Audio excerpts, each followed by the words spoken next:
Hello guys, I'm Veronica, a slightly older storyteller. My sister kind of reads stories like these and introduced me to this world. We have seen a lot of horrible stories about bad mother-in-laws, and my sister thought that maybe I should redeem our image a little. I also happen to be someone's mother-in-law. But unlike many stupid women, I actually considered my daughter-in-law, Emily, one of my own children. Emily and my son, Jim, had been together since school, so I have known her for a while. They got married fresh out of college and started to live 2 cities away. Jim and Emily were like the perfect couple to everyone around them. I too thought that their love transcended everything bad in the world, but turns out I was wrong. It was by pure chance that I discovered that my son was cheating on his lovely wife. I was out with my friend for some coffee when I spotted my son at the other end of the street. I thought I was seeing things because he wasn't supposed to be in my city. Jim never said he was coming either, but he was there, going to Target after parking his car. But what really shocked me was the fact that there was a woman and a young boy with him. I had never seen the woman before and didn't know who she was. I also had no clue why my son was holding her hand and carrying her son. They looked like a couple and were laughing about something. If anyone who didn't know Jim would see him then, they would think that Jim was married to the woman and the child was his. My friends, too, eyed my son suspiciously and asked me who she was. They knew Emily since they were there at Jim's wedding. All of them loved Emily and Jim like their own child, so they were surprised to see Jim with another woman. I was shocked at the sight that I didn't know what to do. After a while, I started to believe that my mind was playing tricks on me. But my friends, too, saw them and thought something was suspicious. My mind was a mess, so I decided to wait and see what happens next. I knew my son would have to come out of Target and go home, so I waited and tried to find a reasonable explanation of what was going on. When Jim finally came out of Target, he was still with the woman and child. They had shopped for a lot of things and were loading them into Jim's car. What happened next threw away all doubts of this being harmless. I saw the woman kiss Jim on the lips and my son shamelessly returned it. At that point, I knew my son was cheating on Emily. I was furious with him and immediately called Emily to find out what was going on. I needed to tell her what I saw, that she could come to her own conclusions. I wasn't going to shield Jim just because he's my son. He was doing something immoral, and his wife absolutely needed to know. I called Emily and immediately was greeted by her saying, "Wait, is that you, Veronica?" "Yes, this is me, Emily." "Oh my God, I'm so happy to hear your voice. Thank God you're all right now. I have been so worried about you, Veronica." "Why were you worried about me, Emily? I'm fine." "It's good to know that you are fine now, Veronica. I know you hate it when people worry about you, but you know we can't help it. You are not making any sense, Emily. Why were you worried about me in the first place? What happened to me?" "Wait, you don't remember, do you? You had a stroke 2 weeks ago, right? I was really worried since you were not recovering well." I had no idea why my daughter-in-law thought that I was sick and had a stroke. No such thing happened, and I was as fit as a fiddle. Emily seemed genuinely happy when I called, and her concern for my health was genuine as well, so I didn't know what to think of what Emily said. Firstly, I needed to find out more and inform her that I never had a stroke. I said, "I think you're making a mistake, Emily. I didn't have a stroke. I'm completely fine. I don't know why you think I was sick." "What? You never had a stroke? But Jim told me that you were extremely sick. That's why he left 2 weeks ago to visit you and hasn't returned home since." "Oh my God, he told you that he was here for 2 weeks taking care of me?" "Yes, Veronica." What's going on? I'm confused now. You're saying that you were never sick, but Jim told me that you were? What's happening? My poor daughter-in-law was super confused, but I was able to put the pieces together to try and find out what was going on. The wheels started to turn in my brain, and I finally understood what was happening. Emily had no clue that her husband was lying to her and cheating on her. Jim had lied about my health and used it as an excuse to avoid suspicions. He was cheating on her with that woman while his poor wife had no clue. I was immediately disgusted and enraged at the same time. I said to Emily, "I think it is clear that Jim had been lying to you, Veronica. He lied about my health when I was perfectly fine." "But I don't understand. Why would he even do that? I know he lied to me, but I can't understand why." "My son lied to you to cover up something he did, Emily." "What do you mean, Veronica? What did Jim do?" "I'm very sorry to say this, but he's cheating on you, Emily." There was a very stunned silence on Emily's end. I was already feeling horrible for being the one to deliver the news to my daughter-in-law. Even though I know I did the right thing by telling her, I also felt guilty about ruining her day and her marriage. Emily remained silent for a while, and then said with a shaky voice, Are you sure, Veronica?" "Yes, unfortunately, I am sure, Emily." "How did you find out?" "I actually saw Jim with his affair partner a few minutes ago. I was hoping there was a solid explanation about why he was with some woman in my city, that too without telling me. But I saw them kissing and knew that he was cheating on you." "Oh, God. This is all true then. Jim is really cheating on me. Oh, my God." Emily absolutely broke down over the phone and cried her eyes out. My heart broke to hear her cry and grieve her marriage. She was hurt, and I could understand that. I had expected her to react this way, but hearing her cry for real was much more painful than you thought. My anger was rising against my son, and I wanted to slap the living crap out of him. I waited for Emily to calm down and comforted her to the best of my abilities. I was fuming at my son's carelessness and immorality and really wanted to teach him a lesson, but it wasn't the time and place for those thoughts right then. At that moment, my top priority was to calm down Emily and talk to her. I said, "You need to be strong, Emily. What my son did is absolutely horrible. I don't think he should be excused for this."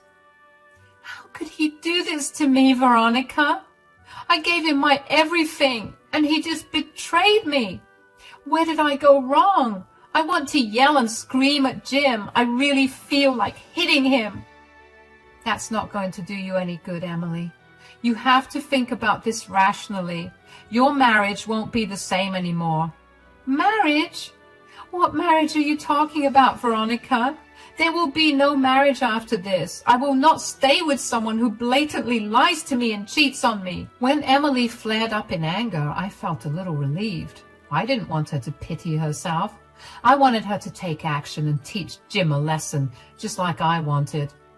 We women are not weak and won't let anyone walk over us.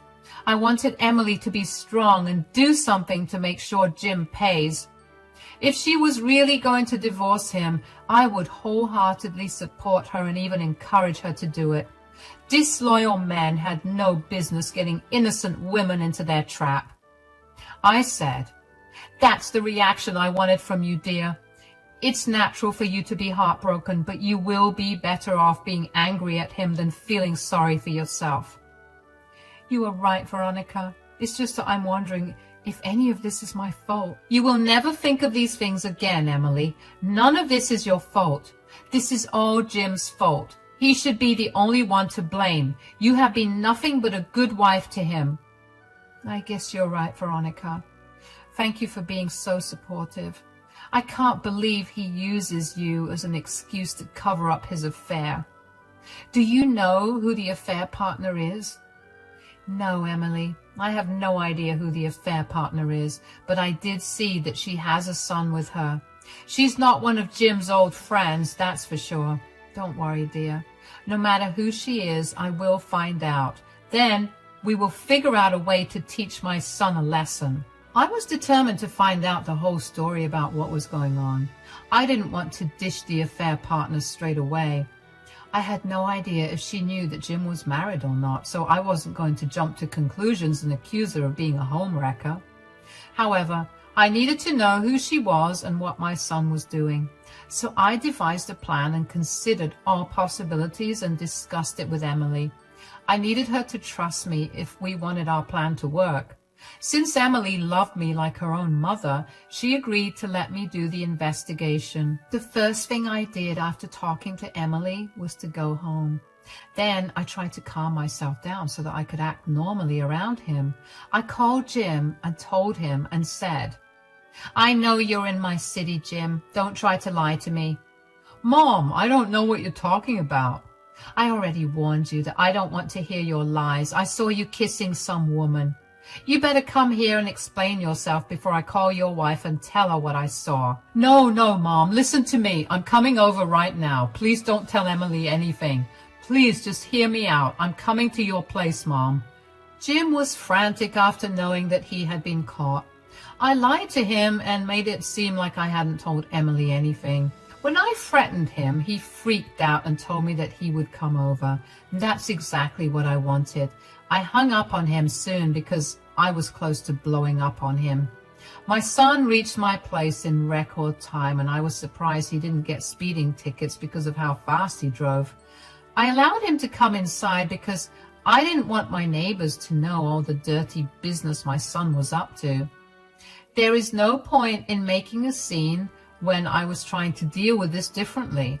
Jim was nervous and looked like he was on the verge of tears. I sat down opposite to him and angrily said, "How on earth do you plan to explain yourself, Jim?" "Mom, I'm so sorry. I didn't mean for this to happen. It happened so out of the blue." "That's what all cheaters say, Jim. I need to know why you did it." "What can I say, Mom? Emily works long hours and I feel lonely, you know. She earns more than me and sometimes it makes me feel emasculated." I was shocked to my core to hear my son's reasoning. His reasons were just plain wrong and didn't justify his cheating at all. I don't know why he thought it would be a good idea to tell me this. Did he really think that I would support him after hearing his reasons? God knows what he was thinking back then. But I can tell you what I was thinking. I was thinking of ways to calm myself down so that I wouldn't reach out and slap my son. Again, that would jeopardize everything because I needed my son to feel comfortable enough with me to tell me everything. I still said in an angry voice, "So, instead of seeking help for your problem or talking it out with your wife, you decided to cheat on her with a homewrecker?" No, Mom. You're wrong about Sandra. She is not a homewrecker. She's having an illicit affair with a married man. How can you say she's not a homewrecker? Mom, she has no idea that I'm married. She's a decent woman who's struggling with her son. So being with her was actually an ego boost for me. I felt like a man because I was taking care of a poor widow with a son. I don't feel emasculated when I'm with her. That took several mysteries off my list. I finally found out the name of Jim's affair partner and his motivations for cheating. I also found out that the woman didn't know about Jim being married. Now, I even felt bad for Sandra while getting madder at Jim. Still, I didn't touch him or beat him into oblivion. Instead, I said, "What you did is extremely messed up, Jim." "I know, Mom. Believe me, I know that already." "What do you want to do now? Do you want to leave Emily?" "No, Mom, I really don't want to leave Emily. She's the love of my life. Plus, I'm pretty dependent on her in a lot of ways as well." "Then you shouldn't have cheated on her. Do you plan to leave Sandra then?" "I don't know, Mom. Sandra really makes me happy, and I like being around her son. I get everything from her that I don't get from Emily. I still can't believe I raised an absolute joke of a man like Jim. I was severely disgusted with him and wished he wasn't my son. Even after being caught, Jim wasn't exactly willing to give up any of his partners. He was trying to make himself the victim by saying he only felt complete when he was with 2 women. I have no idea how he could say those words in front of me without feeling embarrassed. Instead of getting up and strangling the life out of him, I decided to try and be his friend. I had no intention of forgiving him. I just wanted him to be comfortable enough around me so that I had the time to execute my plan. I looked at him and said, "You need to tell me more about Sandra. She seemed like a nice woman. It's unfortunate that she's a single mother." "I'm glad you're not angry at her, Mom. She is a nice woman, and her son is also very lovely." I slowly started to get information out of my son about Sandra. Now that I knew that she was also an innocent victim, I wanted to track her down and inform her about the situation. Sandra really did seem like a nice lady, and I didn't want her to bring her innocent son around my pathetic one. So I gathered as much information as I could from Jim. Then I said, "You're right, Jim. Sandra sounds like a good woman, but Emily is a good woman too. You're playing a dangerous game, Jim. You need to stop this before it gets out of hand." "I'll figure something out, Mom, but please don't tell Emily anything right now. She will be devastated." "I agree about that, Jim. She will be devastated. Don't worry. I won't tell her. But you need to be careful and make sure you don't mess anything up." "I will be careful. Thank you so much for understanding me, Mom. I don't know what I would do without you. I'm happy that you at least gave me a chance to make things right." No, I wasn't giving my stupid son a chance to make things right. I wasn't some gullible woman he could fool. I knew very well that he wasn't going to end the affair anytime soon. Jim really thought that I would let things go and hide the fact that I knew about his affair. He was thanking me for hiding his affair so that he could do whatever he wanted with these women. He had truly turned into a horrible man, but I was going to show him that karma always comes for people like him. After Jim left that night, I called up Emily and explained to her what was going on. She was furious as well and told me clearly that she sees no future with Jim anymore. She was happy that they never had a child together because she didn't want to remain tied down to Jim after this. I knew that deep down Emily was still grieving and was heartbroken.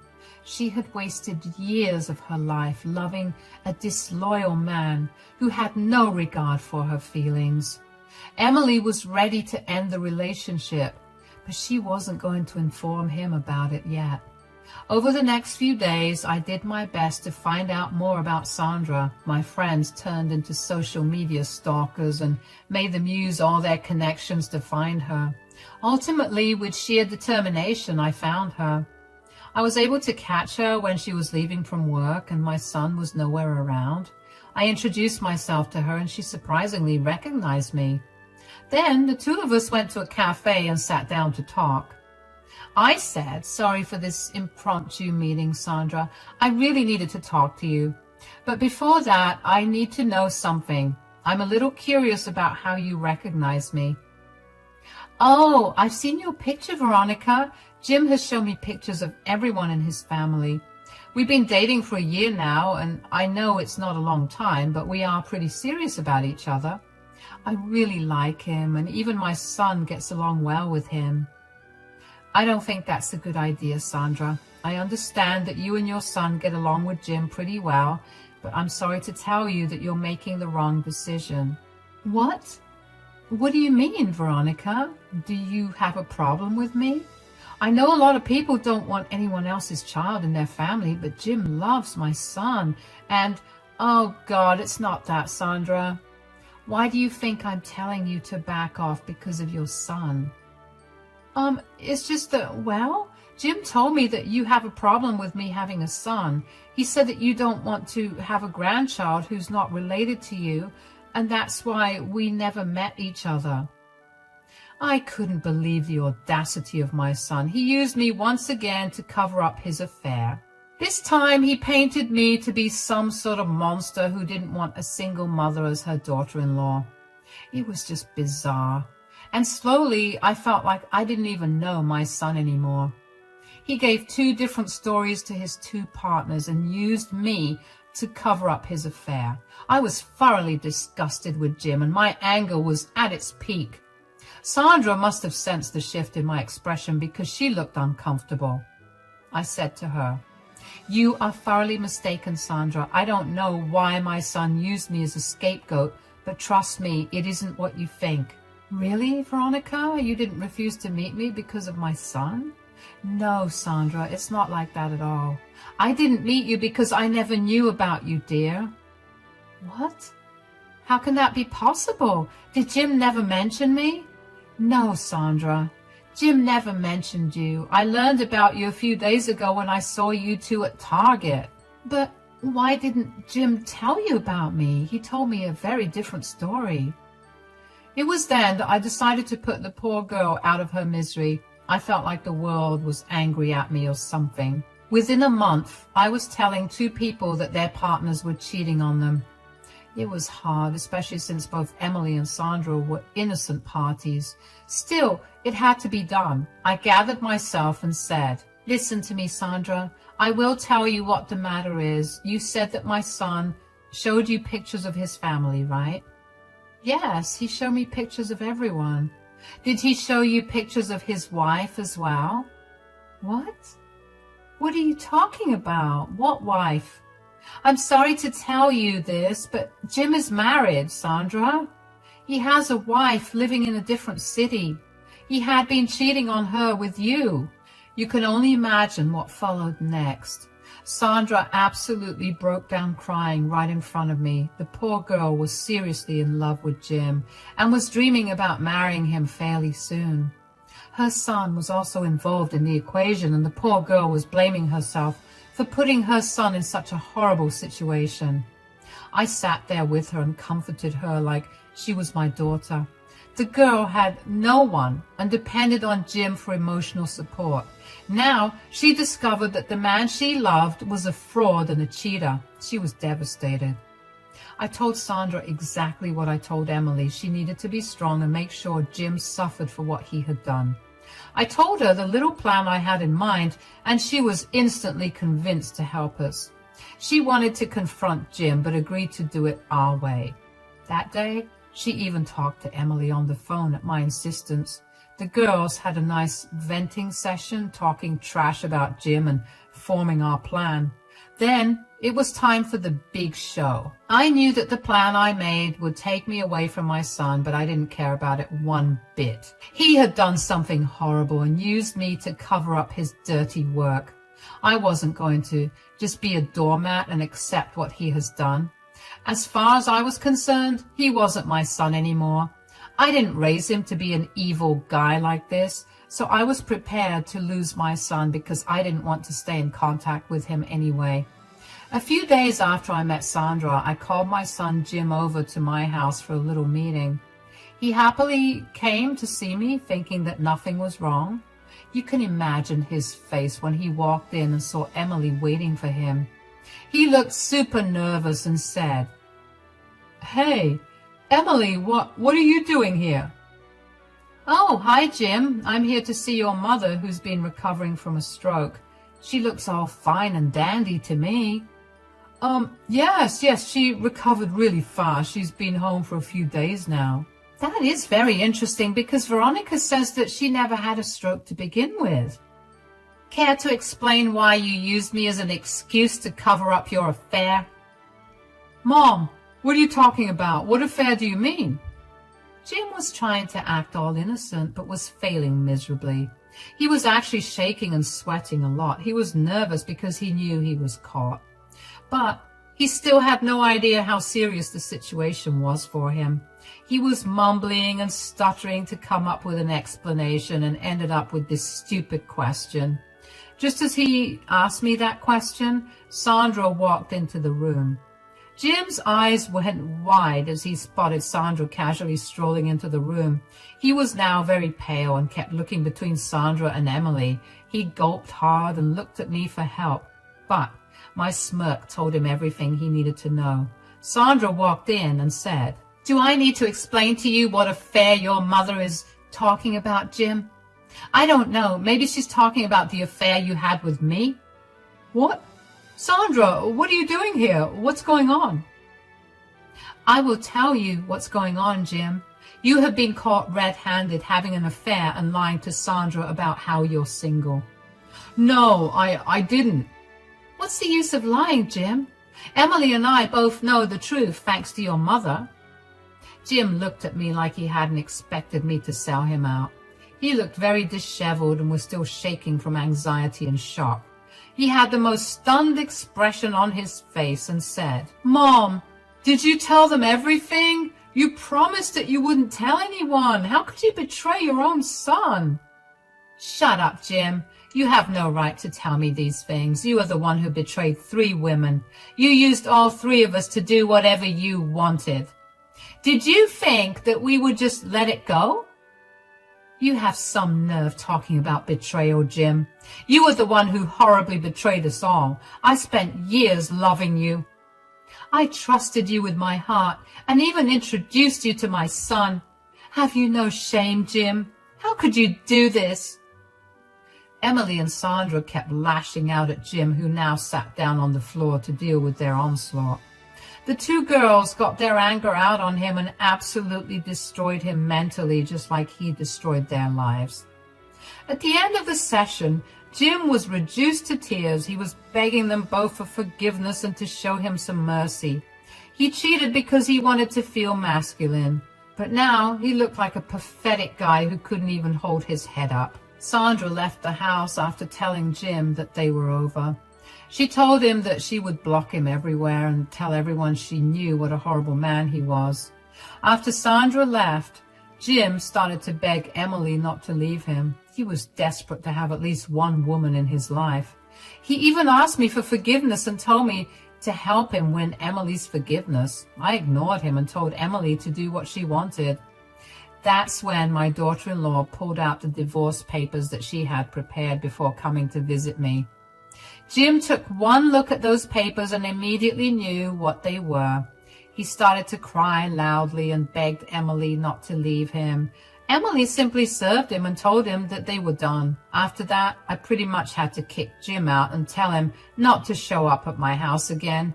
That night, Emily stayed with me and later Sandra joined us with her son. We had a great time together getting rid of all negative feelings so that we could put Jim's chapter behind us all. I'm sure you want to know what happened next. Well, Emily divorced Jim and got a hefty settlement. Since Jim only did freelance work, he didn't have much money left after the divorce. He used to be more or less dependent on Emily, and the cheating meant that he didn't get a cent of alimony in our state. He was kicked out of their shared apartment and had to go door to door for shelter. I refused to house him, and so did most of his friends who got to know about the affair. He has since expressed remorse for his affair, but karma is still after him. My son has managed to find very cheap accommodation with 4 roommates and is barely scraping by. He lost all the people in his life and is deeply regretting his actions.